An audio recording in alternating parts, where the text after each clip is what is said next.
You cancel the dinner plans 3 hours before you're supposed to leave. The text you send is simple, economical. Something came up, sorry, next time. You watch the typing bubble appear and disappear twice on the other end. Then nothing. No response.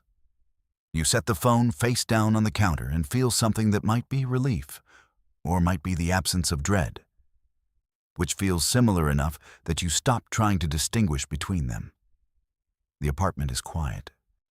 The kind of quiet that used to make you reach for the remote, for music, for the ambient noise of voices that weren't expecting anything from you. Now you stand in it like water. You let it settle around your shoulders. Your keys stay on the hook by the door. Your jacket stays in the closet. The evening stretches out ahead of you, shapeless and undemanding. And you realize you've been holding your breath since you woke up this morning, and waiting to find out if you'd have the strength to go through with the cancellation. You did. You do. The refrigerator hums. Traffic moves somewhere below your window, muffled by glass and distance. You could do anything right now, read, watch something, cook, stare at the wall, and no one would ask you why. No one would tilt their head and wait for you to explain what's been going on with you lately. No one would search your face for signs of the person you used to be. Dennock's the one who laughed at the right moments and knew how to fill silence without drowning in it. You pour yourself a glass of water and drink it standing at the sink, looking at nothing. This is the texture of your evenings now.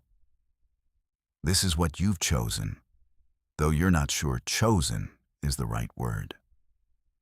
Choice implies deliberation, a weighing of options. What you do feels more like retreating to the only room in a burning building where the smoke hasn't reached yet. It started small. Morris, it always starts small. A year ago, maybe longer, you began noticing how tired you felt after social interactions that used to energize you. Coffee with a friend would leave you needing an hour alone to recover, then 2 hours, then the rest of the day. Dinner parties became endurance tests you measured in bathroom breaks, in the number of times you could step outside to get some air, without anyone commenting on your absence. You started arriving late and leaving early. And when people asked if everything was okay, you smiled and said you'd been busy, stressed, working a lot. The lies were small at first because the truth seemed too complicated to unpack. How do you explain to someone that their company exhausts you without making it sound like an accusation? How do you tell a friend of 10 years that the thought of catching up makes your chest tight? That you've started screening their calls not because you don't care about them, but because caring feels like a cost you can no longer afford? You couldn't, so you didn't. You let the lies accumulate like sediment, layer after layer, until the distance between who you are and who people think you are became its own kind of canyon. Tonight, the friend you canceled on is someone you've known since college. Sarah. She's one of the good ones. Patient, perceptive, the kind of person who remembers details about your life that you've forgotten yourself. 3 months ago, she asked if you wanted to grab drinks, and you said yes because saying no felt like admitting something you weren't ready to name. You rescheduled twice. The third time, you showed up 40 minutes late and spent the whole evening performing a version of yourself that felt like wearing a suit that no longer fits. She noticed. Of course she noticed. You seem different, she said, not unkindly, swirling her wine. Not bad different, just somewhere else. You laughed and made a joke about getting old, about work being crazy, about needing a vacation. She let it go. But you saw the way she looked at you when she thought you weren't paying attention, like she was trying to find a door into a house you'd boarded up from the inside. After that night, you started spacing out your responses to her texts. A few hours became a day. A day became 3. Eventually, she stopped reaching out as often. And you told yourself this was natural, that friendships evolve, that people drift. You told yourself you'd reconnect when things settled down, when you had more energy, when you figured out how to be the person she expected. You are still telling yourself this. You do not believe it anymore. The thing no one tells you about isolation is that it compounds. Every canceled plan makes the next one harder to keep. Every unreturned call adds weight to your silence until reaching out feels like moving through concrete. The excuses you make become scripts you know by heart, delivered with the automatic smoothness of a cashier asking if you found everything okay. You're fine, just busy, just tired. Just need some time. Time for what, exactly? You sit on the couch with your glass of water and consider this question. The honest answer is that you don't know. You're not working toward anything. You're not recovering from something specific. You're simply existing, minimizing inputs, reducing the surface area of your life until there's less of it exposed to the friction of other people's needs, their questions, their expectations. Some days you wonder if you're depressed. You've Googled the symptoms late at night, clicked through self-assessment quizzes that spit out vague recommendations to seek professional help. But the word doesn't quite fit. Depression, as you understand it, means sadness, heaviness, an inability to feel. What you feel is something else, a kind of overexposure, a rawness, as though the membrane between you and the world has worn too thin. Everything gets in.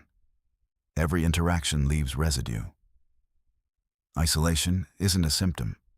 It's a treatment, the only one that works. Your phone lights up. Sarah's name on the screen, a response to your cancellation. No worries. Hope everything's okay. Let me know if you want to talk. You read the message 3 times, and there's nothing accusatory in it, no passive aggression, no guilt, just concern. Genuine, patient concern from someone who hasn't given up on you yet, despite all the reasons you've given her. The reasonable response would be, "Thanks, I will." 4 words. 10 seconds of effort. A bridge kept intact for another day. You set the phone face down again without responding. It's not that you don't want to maintain the connection. It's that you know what maintaining it costs. The talking, the explaining, the delicate work of translating your internal experience into language that won't alarm anyone or invite follow-up questions. Sarah is perceptive. If you tell her you'll talk, she'll want to actually talk. And then you'll have to find words for something you barely understand yourself. You'll have to explain why you've been distant, why you've stopped coming to group hangouts, why the sound of your own name in someone else's mouth sometimes makes you flinch, as though you've been caught doing something you shouldn't. You'll have to watch her try to understand, and you'll see the effort on her face, and you'll know that no matter how carefully you speak, she won't quite get it. She'll offer solutions, suggestions, the name of her therapist, a book that helped her through a hard time. She'll do all of this because she loves you, and because people who love you want to fix you, and you'll sit there feeling the weight of her good intentions pressing down on your chest like a hand. Easier not to respond, easier to let the silence speak for you, easier to become slowly, gradually invisible. This is how it works. You build walls, and then you forget you built them. You wake up one morning and realize that no one has texted you in 4 days, and the realization lands without impact. You used to check your phone constantly, hungry for notifications, for evidence that you existed in other people's thoughts. Now you leave it charging in another room. Sometimes you forget where you put it. Sometimes you don't look at it until noon. And when you finally pick it up, the absence of messages feels correct, expected. The logical result of a system you've designed. You've stopped posting on social media. Your last update was 3 months ago, a photo of a sunset you don't remember taking. Before that, you were active. Liking, commenting, sharing, maintaining the low-level hum of digital presence that passes for connection these days. Now your accounts sit dormant. Occasionally, someone will send a message asking if you're okay, noting your absence, and you'll respond with something breezy and non-committal. Just taking a break. You know how it is. They don't know. That's the point. No one knows, because you've made sure of it. Your coworkers have learned not to expect you at happy hours. Your family has adjusted to shorter phone calls, fewer visits, vaguer explanations for your unavailability. You've constructed a life that can run almost entirely on autopilot.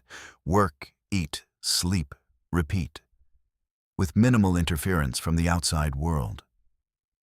You've gotten good at it. Efficient. Some part of you is even proud of this, of how little you need now, of how small you've managed to make the circle of your requirements. Another part of you watches this happening and says nothing. That part knows better than to interrupt.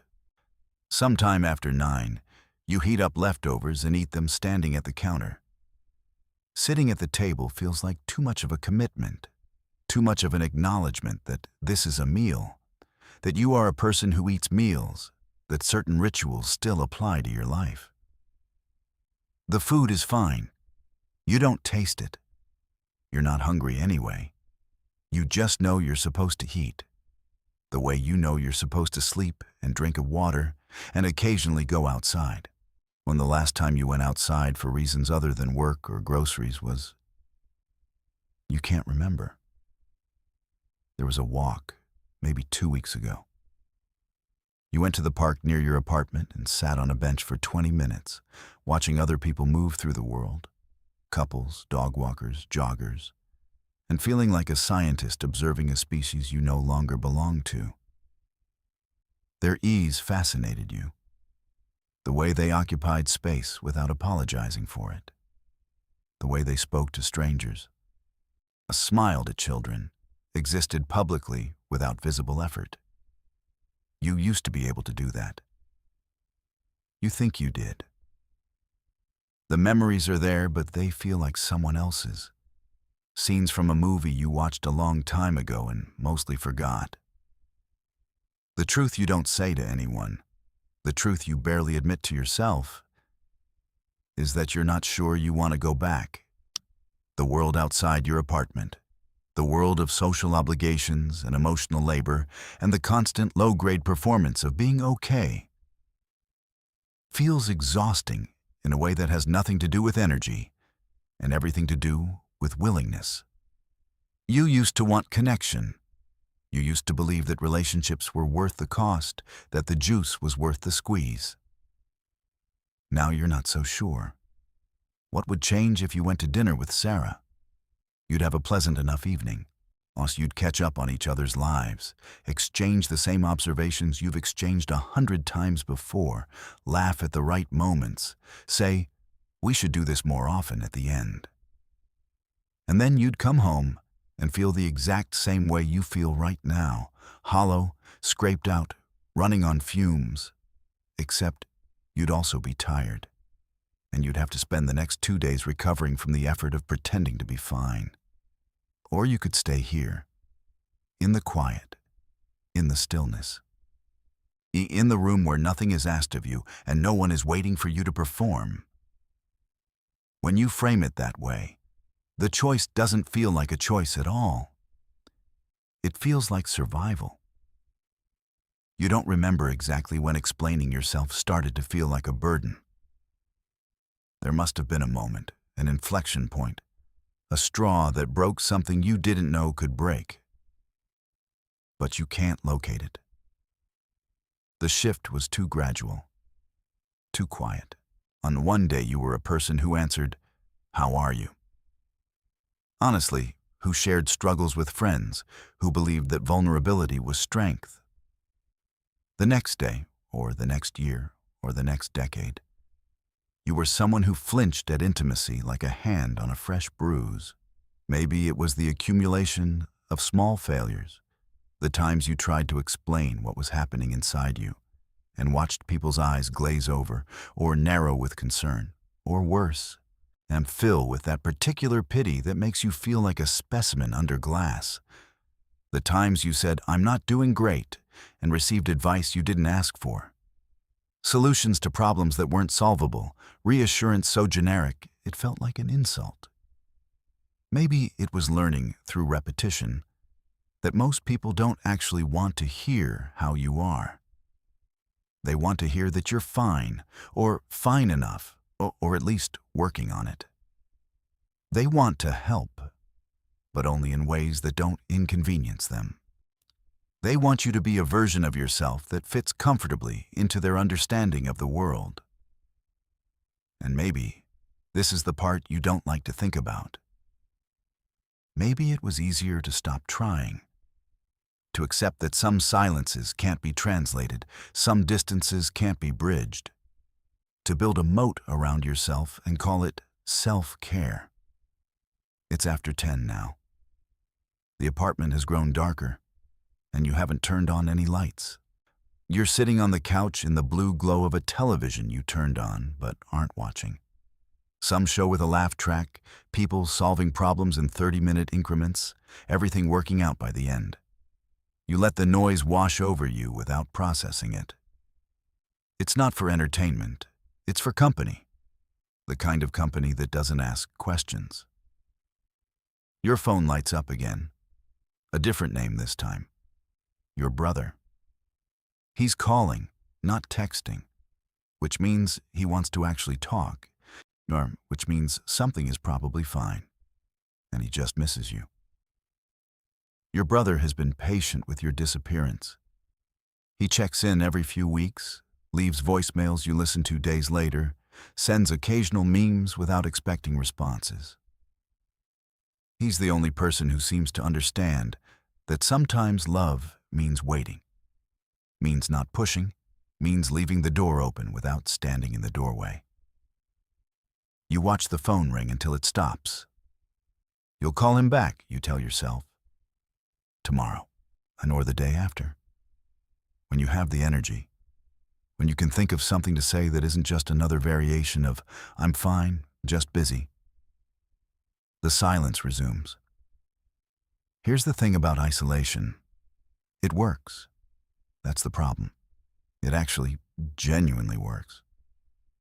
You retreat from the world, and the anxiety that used to chew at your edges subsides.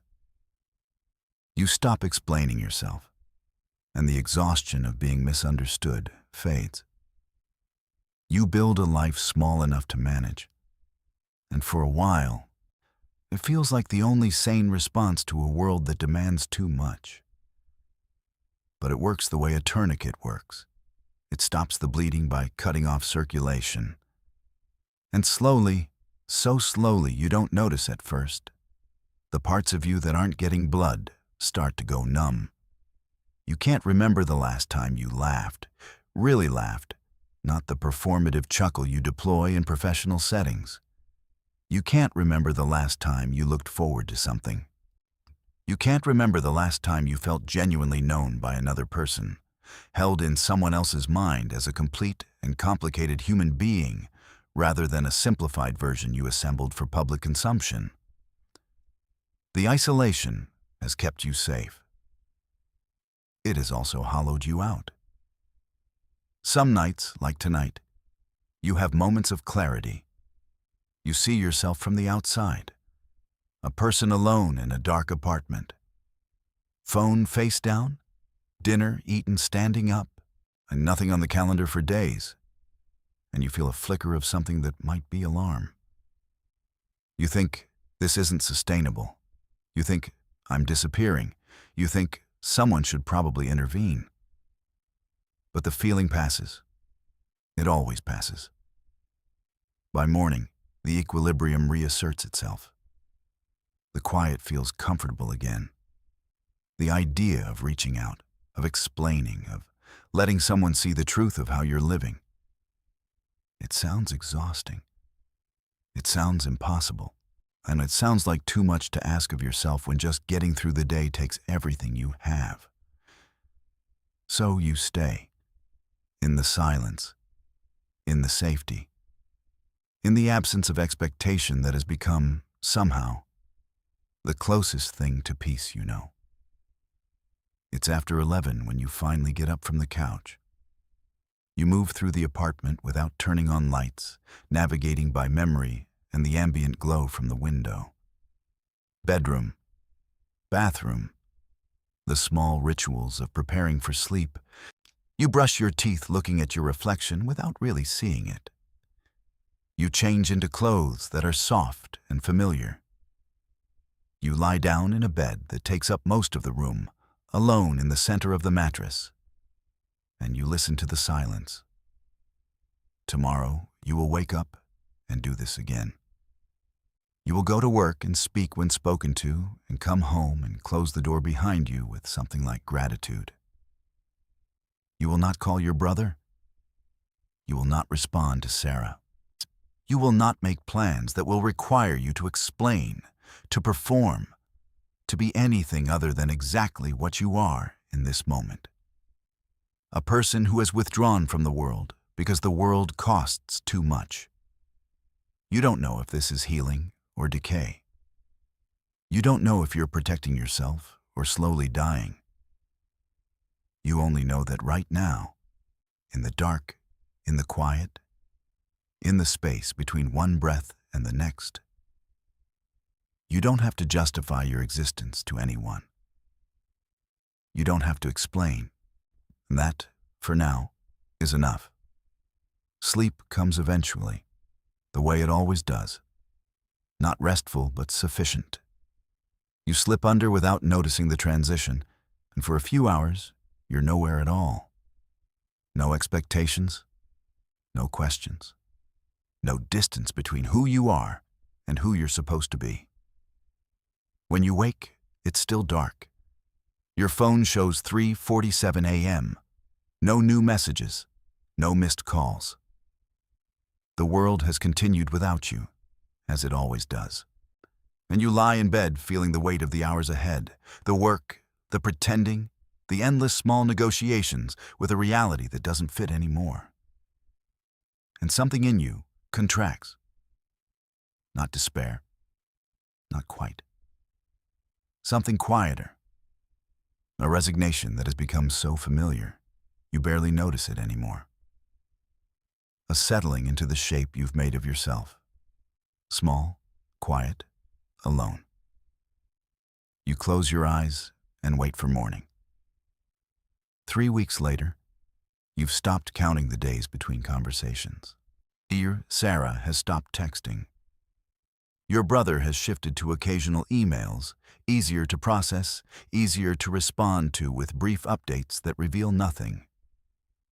Your co-workers have accepted that you don't socialize, have stopped inviting you to things, have reclassified you in their minds as private or introverted, or whatever word makes your absence easier to explain.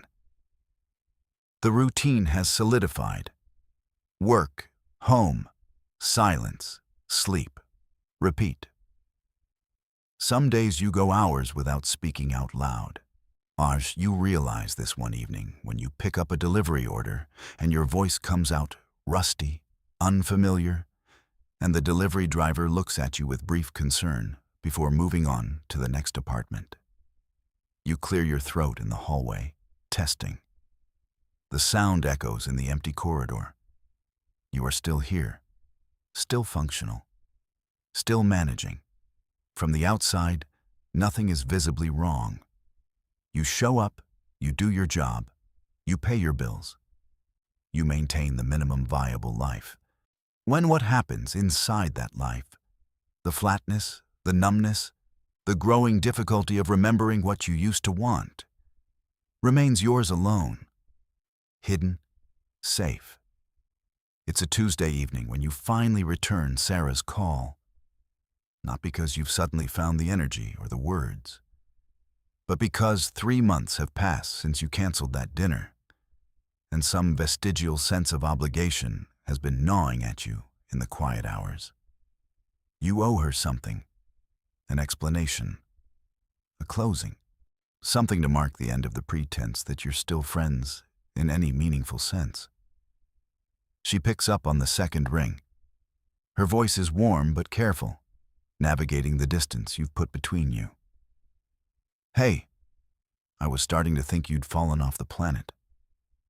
"Yeah," you say. "Sorry. Things have been..." You trail off. You don't know how to finish the sentence. Things have been, what? Difficult, quiet, slowly, irreversibly withdrawn. "I've been worried about you," she says. Oh, not accusatory, just honest. "I know. I'm sorry. I don't really know how to explain what's been going on." There's a pause on the other end. You can hear her breathing, hear the ambient sounds of her life, music maybe, or a television. And for a moment, you're painfully aware of the contrast. Her world is full of sounds, of textures, of presence. Yours has been reduced to white walls and silence. "You don't have to explain," she says finally. "I just want to know you're okay." And here it is, the moment you've been avoiding. The simple question that requires either honesty or another lie. And you're so tired of lying, so tired of assembling the acceptable version of yourself for public consumption, that the truth slips out before you can stop it. "I'm not okay, but I don't know how to be anything else right now." The silence that follows is different from your silences. It's full of something, concern, calculation, and the recalibration of someone who has just been given information they need to process. "What do you need?" she asks. The question lands strangely. Need. What do you need? You've spent so long minimizing your needs, reducing them to food and shelter and the absence of obligation, that you don't know how to answer. What do you need? You need to not have to explain this. You need people to understand without you having to find the words. You need to stop feeling like your existence requires justification. "I don't know," you say. "I think I just need time." "Okay." Her voice is gentle. "Take what you need. I'm here when you're ready." You hang up without saying goodbye, which is rude, which is exactly the kind of behavior you've been apologizing for in hypothetical conversations with her for months. You sit in your apartment with the phone in your hand, feeling something you can't name. Not better, not worse, just different. All cracked open in a small way. Exposed. She didn't push. She didn't offer solutions. She just listened, and then she let you go. You don't know what to do with that. In the days that follow, you think about the call more than you expected to. The words you said. The ones you didn't. The fact that you admitted out loud to another human being that you're not okay. And the world didn't end. It didn't fix anything either. You're still here in the quiet, still maintaining the minimum viable life, still finding relief in the absence of expectation. But something has shifted, fractionally. A door you thought you'd sealed shut is slightly ajar now, letting in a thin draft of air from somewhere else. You don't open it further. You're not ready. You may never be ready. But you notice it. And for now, that's something. Months pass. You lose count. The isolation has become less a choice than a climate. Something you live inside without thinking about. But your world has contracted to the smallest possible circumference. Apartment, office, grocery store, bed. The people who used to populate your life have become names you occasionally see on social media, posting updates from lives you're no longer part of. They've moved on, gotten married, had children, changed jobs. Their lives have continued accreting experiences, while yours has pared itself down to the essentials. You don't resent them. You don't feel much of anything about them at all. They exist in a parallel universe, separated from you by the choices you've made. And sometimes you observe their updates with the detached curiosity of an anthropologist studying a distant culture. This is what people do, you think. They build lives. They connect. They accrue. You have done something else. It's a Saturday afternoon when you finally understand what you've built. You're standing at the window of your apartment, looking out at the street below. A family is walking by. Parents, 2 children, a dog straining at its leash. They're laughing about something. The children are chasing each other, and the parents are pretending to be annoyed but failing to hide their smiles. A small, unremarkable tableau of human connection. You watch them until they disappear around the corner, and then you stay at the window, looking at the empty street. And the understanding arrives without announcement. You have chosen this. Every canceled plan, every unreturned call, every incremental retreat from the world, they were choices. They felt like necessities, like survival, like the only rational response to a world that demanded too much. But they were choices. And they have brought you here, to this window, this silence, this life that asks nothing of you and offers nothing in return. You are safe. You are alone. You are not okay. These things are all true simultaneously. The awareness doesn't change anything. That's the part no one tells you about realizations. They're not transformations. You don't wake up the next morning ready to rejoin the world, to reach out, to rebuild what you've systematically dismantled. You wake up feeling exactly the same. Tired, flat, relieved by the emptiness of your calendar. But now you know. You know that the isolation isn't protecting you anymore, if it ever was. You know that the walls you built have become a prison you've learned to call home. You know that somewhere along the way, you stopped retreating from pain and started retreating from everything. And the difference between those two things is the difference between healing and decay. You know all of this. And you pick up your phone, look at the names of people who used to love you, and set it back down. Not yet. Maybe not ever. But knowing is something. It's the crack in the door, the thin draft of air. And it's the part of you that watches and says nothing, finally starting to speak, in a voice so quiet you almost miss it. This is what you chose. This is where you are. What happens next is still up to you. You stand at the window for a long time, watching the light change. The sun is setting. The street below is emptying out. Somewhere in the distance, someone is calling a name you don't recognize, and the sound drifts up to your window and fades. You could call Sarah. You could text your brother. You could walk outside and sit on a bench and let the world wash over you, all its noise and mess and complicated demands. You could try. Instead, you close the curtains. You turn on a lamp. You settle into the quiet, the familiar, the safe. Tomorrow, you tell yourself. Maybe tomorrow. But tonight, the door stays closed. Tonight, you rest in the architecture of your own absence, and you tell yourself that surviving is enough. It has to be enough, because it's all you have left. POV, the promotion slowly turns you into someone you used to hate.